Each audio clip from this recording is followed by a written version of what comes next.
Luis Astorga.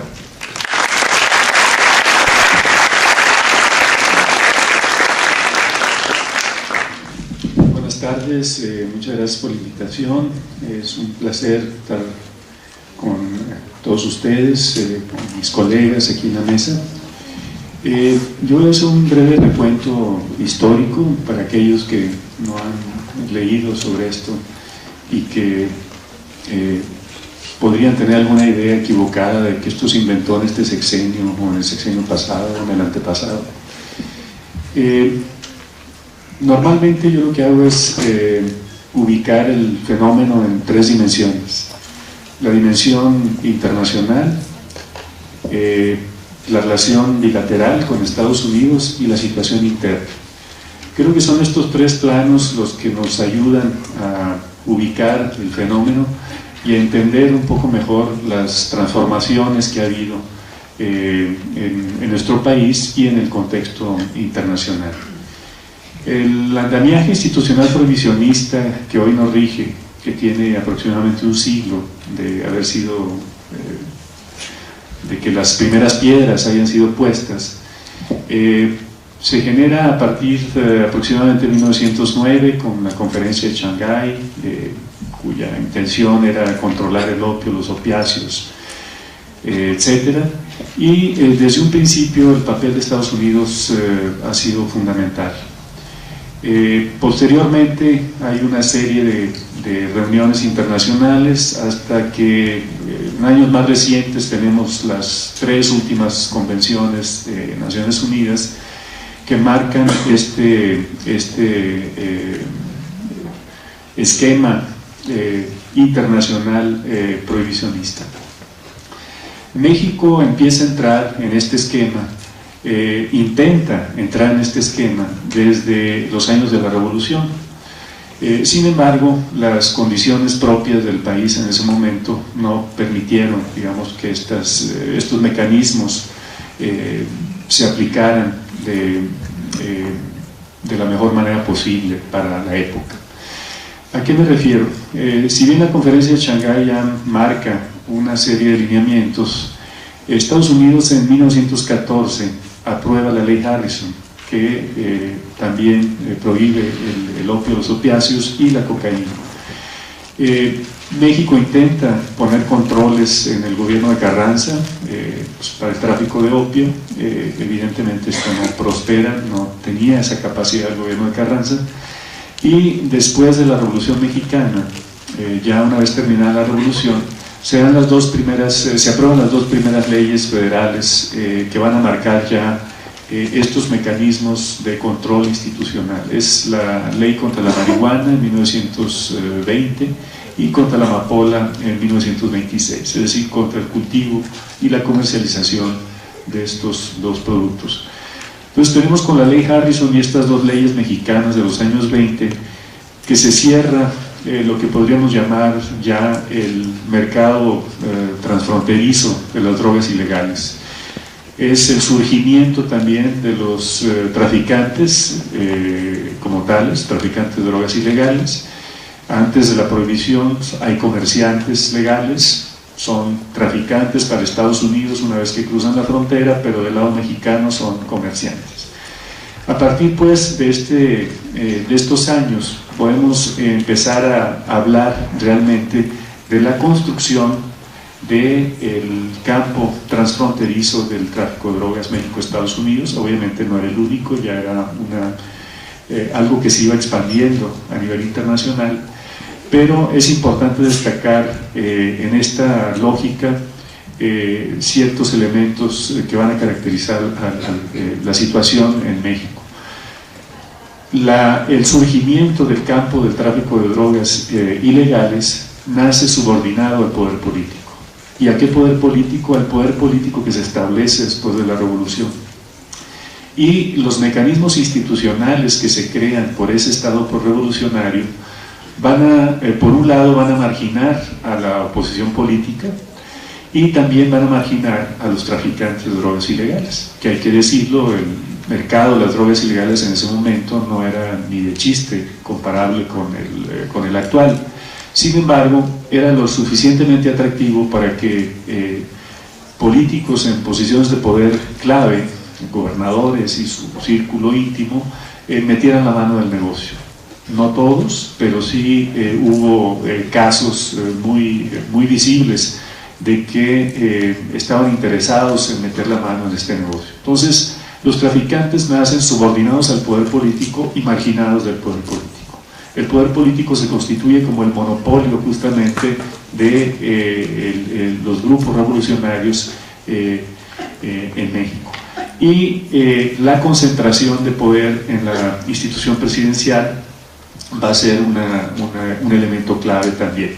Es decir, el arreglo político que se establece después de la revolución entre poder central y poderes locales va a ser posible que no solo se hagan negocios legales, sino que también, según las disposiciones éticas de los distintos gobernadores, sobre todo en el norte del país, que es donde se van a concentrar los cultivos ilegales, particularmente en el noroeste del país, tengan la posibilidad de entrar a los negocios ilegales también y con el conocimiento y el aval del poder central. Esta estructura de control político, de subordinación, va a permanecer durante varias décadas. Lo que se va a ir afinando son los mecanismos institucionales de parte del Estado mexicano revolucionario para poder contener, controlar y proteger simultáneamente a este tipo de negocios. Tenemos ya en los años 40 la creación de, por un lado, la llegada de un presidente civil después de varios presidentes de origen militar, y tenemos también creación de instituciones del gobierno central que van a jugar un papel de mediación muy importante y de contención, por un lado, de contención de movimientos políticos en contra del gobierno, digamos, del gobierno establecido, pero también de contención de los grupos criminales. Esta institución político-policíaca va a ser la Dirección Federal de Seguridad, que va a concentrar un gran poder como poder político-policíaco en la estructura del Estado mexicano a partir de los años 40, del 47 es cuando se crea la Federal de Seguridad. No va a ser la única estructura, obviamente, pero sí va a ser la que va a concentrar la mayor fuerza y de donde se va a desplegar la fuerza del Estado también contra todos aquellos agentes sociales, ya sea políticos o criminales, que no se querían subordinar a las reglas establecidas por ese tipo de Estado. Esta, digamos, situación permanece con niveles de violencia muy bajos. No es que no haya habido violencia generada desde el ámbito del tráfico de drogas ilegales, pero esa violencia fue siempre muy pequeña y no fue sino hasta, bueno, hubo casos, algunos casos esporádicos, pero no fue sino hasta ya a finales de los años 60 que las agresiones de parte de estos grupos de traficantes en contra de funcionarios de mayor nivel en la jerarquía de la administración local se van a empezar a manifestar. Es decir, que no necesariamente tiene que haber una violencia desbordada de parte de las organizaciones criminales, particularmente los traficantes de drogas ilegales, por el negocio mismo. Todo depende del tipo de Estado y del tipo de controles que tenga ese Estado para poder contener estas intenciones o este tipo de dinámicas. Entonces tenemos durante varias décadas una violencia contenida, controlada hasta cierto punto, por ese tipo de Estado, por ese tipo de controles autoritarios. Y ya para la década de los años 60, el boom del mercado de las drogas ilegales a nivel mundial, digamos, se va a manifestar ya también de una manera muy brusca, y eso va aparejado también con cambios generacionales de los propios traficantes, concentrados básicamente en el estado de Sinaloa y particularmente en Culiacán como su digamos santuario más importante. Es decir, las organizaciones del tráfico de drogas en México desde una época muy temprana se va a observar una concentración de ese saber hacer y de ese poder en coaliciones concentradas en el estado de Sinaloa. Es decir, va a ser prácticamente la coalición hegemónica en el campo del tráfico de drogas en México. Los tipos de controles que tenía ese tipo de estado autoritario se van a ir modificando en la misma medida en que ese estado autoritario se va modificando, es decir, en la misma medida en que se va resquebrajando el sistema de partido de Estado y va dando lugar a la alternancia en el poder y a la fragmentación en la práctica del poder del Estado. En esa misma medida también se va a ir logrando una mayor autonomía de parte del campo del tráfico de drogas respecto del poder político. Es decir, los controles que antes operaban bajo el sistema de partido de Estado, simple y sencillamente van a dejar de operar y va a haber cortocircuitos en los distintos niveles. La maquinaria que se podía echar a andar desde el poder central para contener tanto a la oposición política como a los grupos criminales, simple y sencillamente ya no va a funcionar. ¿Por qué? Una de las razones es que esta organización clave que les mencionaba va a desaparecer en 85 a raíz del asesinato de la gente de la DEA Camarena, y va a haber una desbandada de comandantes de la Dirección Federal de Seguridad, y va a haber en el corto plazo, digamos, una concentración de atribuciones sin el poder que tenía la Federal de Seguridad en la Policía Judicial Federal, que pertenecía a la PGR. No va a tener esa capacidad, y la alternancia política lo que va a ir mostrando es que por un lado esa desarticulación de los mecanismos de control de ese tipo de Estado autoritario van a ir desapareciendo, y también vamos a ir viendo cada vez más esta lucha por la hegemonía en el campo del tráfico de drogas en México. Es decir, una vez desaparecido el árbitro, que era el Estado, el árbitro se va a tener que buscar entre las propias organizaciones criminales a punta de bala. Entonces, en el esquema del sistema de partido de Estado, los traficantes tenían tres opciones si no seguían las reglas del juego. Una opción era salir del negocio, otra opción era irse a la cárcel, y la tercera era morirse. Esa era la capacidad que tenía el sistema de partido de Estado. En el esquema de la alternancia, sin esos mecanismos de control que funcionaron en el sistema de partido de Estado, la clase política es la que va a tener tres opciones en su relación con las organizaciones criminales, particularmente las más poderosas, que son las que se dedican al negocio del tráfico de drogas ilegales. Y estas tres opciones van a ser no hacer nada y dejar que la relación de subordinación se invierta, es decir, que la clase política esté subordinada a los grupos criminales. La segunda es hacer una serie de arreglos con los grupos criminales y, como bien lo mencionaba Edgardo, no solo con la clase política, sino con la élite empresarial. Y también hay que decirlo, con ciertos sectores de la sociedad civil proclives, ya sea por afinidades electivas o por amenazas a estos grupos. Y la tercera va a ser tratar de coordinar esfuerzos con una misma visión para intentar establecer, construir una política de seguridad de Estado. Entonces,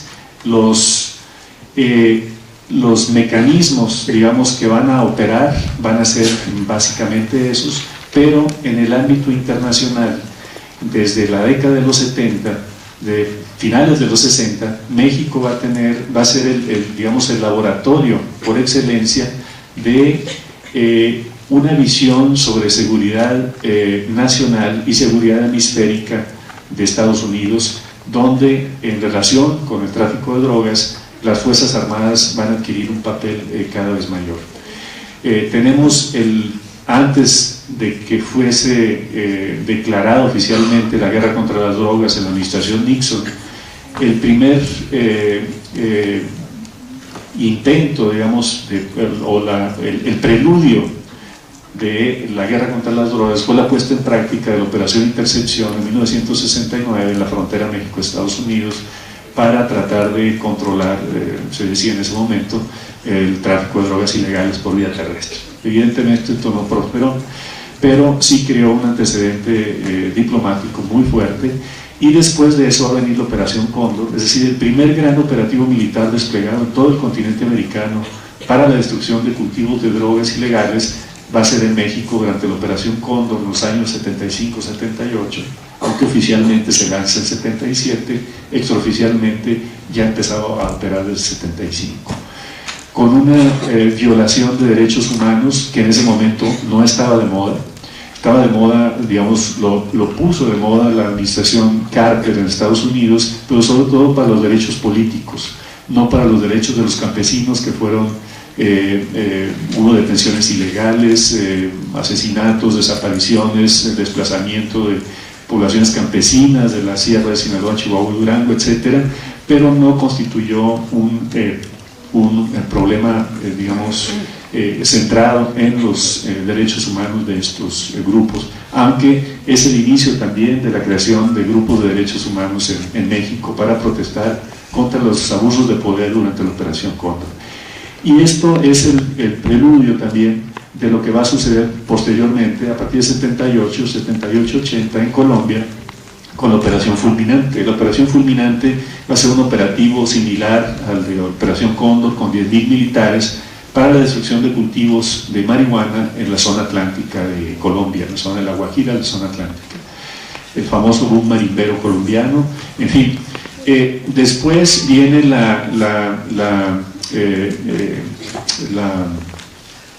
¿cómo se llama? La Directiva de Seguridad Nacional de la administración Reagan en 1986, donde la administración estadounidense establece que el tráfico de drogas va a ser considerado un asunto de seguridad nacional, y de ahí en adelante varios países de América Latina, sobre todo los productores y el tráfico, van a considerar este mismo esquema. En ese mismo año se lanza un operativo en ciertos países de la zona andina, el operativo Blast Furnace, y luego va a venir la iniciativa andina en la época Bush, en 1989, hasta llegar a Plan Colombia y la iniciativa Mérida. La característica de todos estos operativos es el papel central de las Fuerzas Armadas en el esquema de seguridad nacional y regional creado desde la administración estadounidense, que va a ser aceptado en algunos casos a regañadientes, en otros en un principio solo en el discurso, hasta llegar a la cristalización justamente de ese esquema de seguridad regional y nacional, con una participación cada vez mayor de las Fuerzas Armadas. Hay que decir que la participación de las Fuerzas Armadas en la destrucción de cultivos ilegales en México data por lo menos desde 1938, en la primera destrucción de cultivos en gran escala en el estado de Sonora. Es decir, a partir de ahí las Fuerzas Armadas han estado interviniendo prácticamente todos los años en ese esquema. Lo que se va a modificar es el papel central de las Fuerzas Armadas con todos estos ingredientes. Entonces, como tenemos 2 minutos nada más, esto es para darles una idea de lo que hay que tomar en cuenta cuando se analiza también el caso mexicano o cualquier otro. Estos 3 planos en los cuales, digamos, el gobierno mexicano puede tener alguna participación, pero que son camisas de fuerza también importantes para modificar de manera sustantiva la política sobre drogas y la aplicación práctica de este tipo de esquemas. ¿Por qué me concentré en las drogas y no en delincuencia organizada en general? Bueno, Edgardo ya habló de una serie de delitos, etc. Sin embargo, creo que hoy por hoy, y por los datos que conocemos, el componente mayor de la renta criminal de las organizaciones de la delincuencia organizada en México es el tráfico de drogas ilegales. No es el único, pero hasta el momento parecería ser que es justamente el componente más importante, y estas 7 grandes organizaciones que ha señalado el gobierno de Estados Unidos y el gobierno mexicano, obviamente son más, pero yo no estaría de acuerdo en que ha habido fragmentación. Yo digo que más bien ha habido decisiones para reconfigurar nuevas coaliciones. O sea, si nos dicen, por ejemplo, que se separaron los Beltrán Leiva de la organización Sinaloa y los Zetas del Golfo, por el otro lado nos están diciendo que Sinaloa y el Golfo y algunos de la familia Michoacán están unidos en ciertos aspectos, y por el otro lado los Beltrán Leiva, los Carrillo y los Zetas. Entonces vemos que hay decisiones, pero realmente no hay fragmentación. O sea, fragmentación implicaría debilitamiento visible, ostensible de las organizaciones, y probablemente la hegemonía de una organización o de una coalición que podría imponer eventualmente las reglas del juego sobre las demás. Por lo menos yo no lo veo hasta ahora. Lo que veo es una reconfiguración distinta de las coaliciones que hacen que el tipo de violencia entre las propias organizaciones tampoco disminuya, y tampoco se consolidan en este esquema de la alternancia, consolidan las instituciones del Estado, ni tampoco hay una visión de conjunto de parte de las fuerzas políticas para definir qué tipo de Estado se quiere y qué tipo de esquema de seguridad se quiere y con qué reglas del juego. Y tampoco existe hoy por hoy un posicionamiento claro frente a lo que en Estados Unidos se está planteando ya por ciertos sectores, los más duros, como un esquema que implicaría incluso un fortalecimiento de la presencia de las Fuerzas Armadas, cuando escuchamos el posicionamiento de la gente del Comando Norte sobre todo, e incluso de la propia secretaria Hillary Clinton en ciertos discursos que nos muestran pues una intención de querer empujar cada vez más hacia una relación más directa y más dinámica entre las Fuerzas Armadas de Estados Unidos y las de México. Muchas gracias. De los estados paralelos, yo no creo en los estados paralelos. Yo mencioné que en la alternancia la clase política tiene 3 alternativas. Una es el predominio de la delincuencia organizada sobre la clase política. Eso no quiere decir y no implica necesariamente desplazamiento de los profesionales de la política, que son justamente los que están en los partidos políticos y que tienen esas posiciones de poder. Ustedes pueden decir, o alguien puede especular, que fulanito de tal, líder en cierto municipio, es el que domina. Pues puede estar en posición, digamos, de dominio por encima de la clase política, pero no va a desplazar a la clase política. O sea, es ese tipo de acuerdos que les mencionaba. O sea, puede ser por por inversión de la relación de dependencia o por colusión.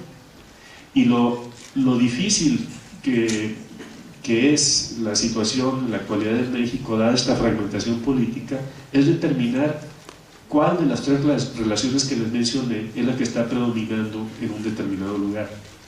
O sea, no hay que creer en esa fantasía de que hay lugares donde los traficantes dominen completamente y que la clase política y la clase empresarial local no tienen nada que ver en el asunto. Eso no existe en ninguna parte del planeta.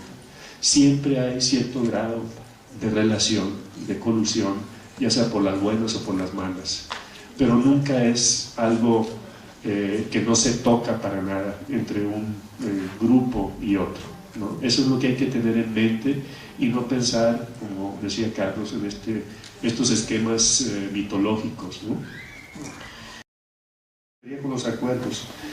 Lo de narcoestado es una ficción periodística, ¿no? Eso no existe en ningún lado ni ha existido. Lo más próximo, lo más a eso ha sido el golpe de los cocadólares en Bolivia por allá a principios de los 80, ¿no? Pero no podríamos decir que los traficantes eran los que tenían el poder, no, eran militares los que estaban ahí y que estaban metidos en el negocio de la cocaína. Entonces, una de las cosas que yo siempre he criticado desde hace muchísimos años son estos fetiches lingüísticos de los cuales no se puede desprender mucha gente. Uno es el prefijo narco, que lo utilizan para todo, y el otro es la palabra cártel. Los cárteles no existen, nunca han existido. Entonces en términos estrictos económicos, es prácticamente imposible que exista un cártel en el mercado de las drogas ilegales. El estudio más serio que hay al respecto, que es de la Rand Corporation, donde está Peter Reuter y todo un grupo de economistas muy, muy buenos, lo que muestran es que un análisis del mercado de las drogas ilegales a nivel internacional, lo que muestran es que los mercados no están cartelizados, ni están controlados por un dealer, o sea, rompen con esa noción. Pero esta noción que se inventó a principios de los años 80 por fiscales del sur de Florida y agentes de la DEA para fincarles cargos a los colombianos que se estaban peleando con los cubanos por la distribución de cocaína en Florida, y que fue una figura, digamos, que les ayudó a poder fincarles cargos, tuvo un éxito fenomenal en los medios de comunicación de masas y hasta la fecha, o sea, prácticamente no hay periodista que haga un artículo sobre este tema que no utilice ni el prefijo narco ni la palabra cártel. Y si les da uno un ejercicio de que no utilice ninguna de esas dos, les va a costar trabajo, porque ya están acostumbrados, digamos, a esos fetiches lingüísticos. Permitieron, digamos, que estos mecanismos se aplicaran de la mejor manera posible para la época. ¿A qué me refiero? Si bien la conferencia de Shanghái ya marca una serie de lineamientos, Estados Unidos en 1914 aprueba la ley Harrison, que también prohíbe el opio, los opiáceos y la cocaína. México intenta poner controles en el gobierno de Carranza pues para el tráfico de opio. Evidentemente esto no prospera, no tenía esa capacidad el gobierno de Carranza, y después de la... Buenas tardes, muchas gracias por la invitación. Es un placer estar con todos ustedes, con mis colegas aquí en la mesa. Yo voy a hacer un breve recuento histórico para aquellos que no han leído sobre esto y que podrían tener alguna idea equivocada de que esto se inventó en este sexenio o en el sexenio pasado o en el antepasado. Normalmente yo lo que hago es ubicar el fenómeno en tres dimensiones: la dimensión internacional, etcétera, y desde un principio el papel de Estados Unidos ha sido fundamental. Posteriormente hay una serie de reuniones internacionales hasta que en años más recientes tenemos las tres últimas convenciones de Naciones Unidas que marcan este esquema internacional prohibicionista. México empieza a entrar en este esquema, intenta entrar en este esquema desde los años de la Revolución. Sin embargo, las condiciones propias del país en ese momento, una relación bilateral con Estados Unidos y la situación interna. Creo que son estos tres planos los que nos ayudan a ubicar el fenómeno y a entender un poco mejor las transformaciones que ha habido en nuestro país y en el contexto internacional. El andamiaje institucional prohibicionista que hoy nos rige, que tiene aproximadamente un siglo de haber sido, de que las primeras piedras hayan sido puestas, Se genera a partir de aproximadamente 1909 con la conferencia de Shanghái, cuya intención era controlar el opio, los opiáceos.